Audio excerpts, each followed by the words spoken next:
আসসালামু আলাইকুম রহমতুল্লাহ বারাকাতুহ। বন্ধুগণ, ভারাক্রান্ত হৃদয় নিয়ে আজকে আলোচনা বসলাম যে আমাদের নাগরিক জীবনে স্বাভাবিক মৃত্যুর যে একটা আশা প্রত্যাশা, সেটা থেকে আমরা ধীরে ধীরে বঞ্চিত হচ্ছি। বন্ধুগণ, একজন নাগরিক হিসেবে প্রত্যেকটা মানুষ আশা করতে পারে তার আল্লাহ সুবহানাহু আল্লাহ যে তাকে হায়াত দিয়েছেন, সে হায়াত সেই উপভোগ করে স্বাভাবিকভাবে মৃত্যু হবে। কিন্তু আমরা দেখতে পাচ্ছি যে আমাদের বাংলাদেশের নাগরিকরা ওই আশা থেকেও নিরাশ হচ্ছেন। আমাদের শাসক শ্রেণী যারা, তারাই আমাদেরকে সেই আশা থেকেও বঞ্চিত করছেন, আমাদের নিরাপত্তা দিতে পারছেন না। বন্ধুগণ, আমরা ফ্যাসিস্ট সরকার বলি যে 5 জুলাই যাকে আমরা ক্ষমতাচ্যুত করে একটি শান্তিময় দেশ গড়ার প্রত্যাশা নিয়ে যে আশা বুক বাঁধলাম, সে আশা থেকে আমরা নিরাশ হলাম। কেন নিরাশ হলাম বন্ধুগণ? আমরা বিভিন্ন হত্যার সম্মুখীন হচ্ছেন, বিনা বিচারে বিচার বহির্ভূত হত্যার সম্মুখীন বাংলাদেশের জনগণ এখনো হচ্ছেন। আমরা দেখতে পাচ্ছি অধিকার, মানব অধিকার সংগঠন অধিকার তাদের একটা রিপোর্ট প্রকাশ করলেন 9 আগস্ট থেকে। তারা 9 আগস্ট 2024 থেকে তারা 30 সেপ্টেম্বর 2025-এর একটা হিসাব তারা অধিকার সংস্থা তিনি প্রকাশ করলেন, যেটা 30 অক্টোবর প্রকাশিত হলো, অর্থাৎ গতকাল। সেখানে তারা দেখিয়েছেন 40 জন বিনা বিচারে মৃত্যুবরণ করছেন, অর্থাৎ বিচার বহির্ভূত হত্যাকাণ্ড। এই হত্যাকাণ্ড ঘটিয়েছেন দেশের মধ্যে প্রশাসনের সামনে। প্রশাসন দেশ পরিচালনা করেন, অন্তর্বর্তী সরকার ক্ষমতা আছেন, তাদের নেতৃত্বে প্রশাসন চলেন, কিন্তু তারা জনগণের নিরাপত্তা দিতে ব্যর্থ হলেন।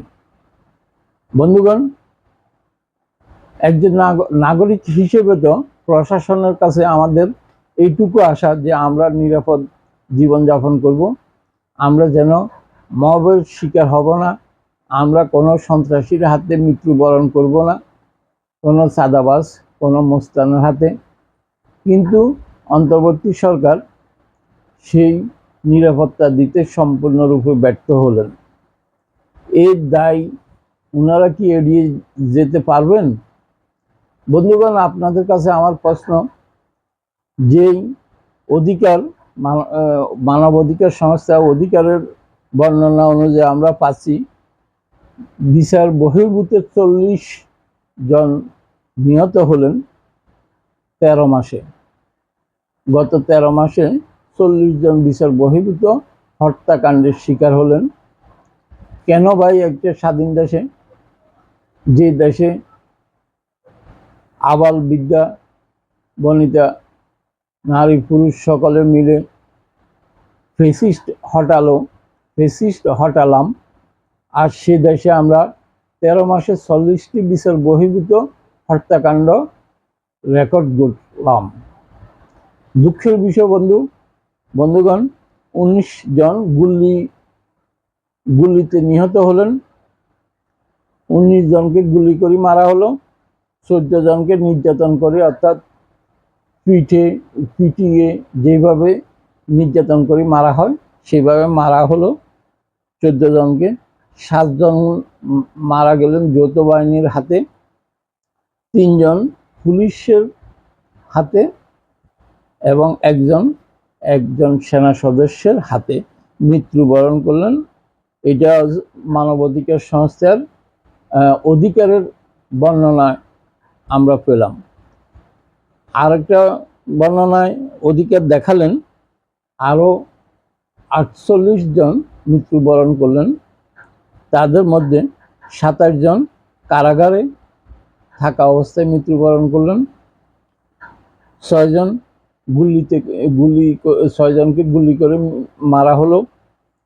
3 জন নির্যাতনে শিকার হয়ে মৃত্যুবরণ করলেন, নির্যাতন করে মারা হলো। 2 জনকে সরাসরি পিটিয়ে হত্যা করা হলো। মোট বন্ধুগণ 13 মাসে 88 জন মানুষ মৃত্যুবরণ করলেন। একটা দেশের গণতান্ত্রিক দেশের নাগরিক হিসেবে প্রত্যেকটা নাগরিকের এইটুকু আশার নিরাপত্তা যে রাষ্ট্র প্রশাসক যারা থাকেন, রাষ্ট্র ক্ষমতায় যারা থাকেন তাদের কাছে আশা করা যায়। কিন্তু আমাদের দুর্ভাগ্য, আমাদের যারাই রাষ্ট্র ক্ষমতা আসেন তারা নাগরিকদের নিরাপত্তা, নাগরিকদের অধিকারের চিন্তা না করে তাদের যে পুঁথিগত কতগুলা কর্মকাণ্ডে লিপ্ত থাকেন, সেই কর্মকাণ্ড নিয়ে ব্যস্ত থাকেন। নাগরিক তাদের জীবনযাপন কিভাবে করছে সেদিকে লক্ষ্য রাখার এতটুকু তাদের সময় হয় না। তাই বন্ধুগণ, আপনারা বিচার করুন যে আমরা গত 13 মাস কি পেলাম এই অন্তর্বর্তী সরকারের কাছ থেকে, কতটুকু ন্যায়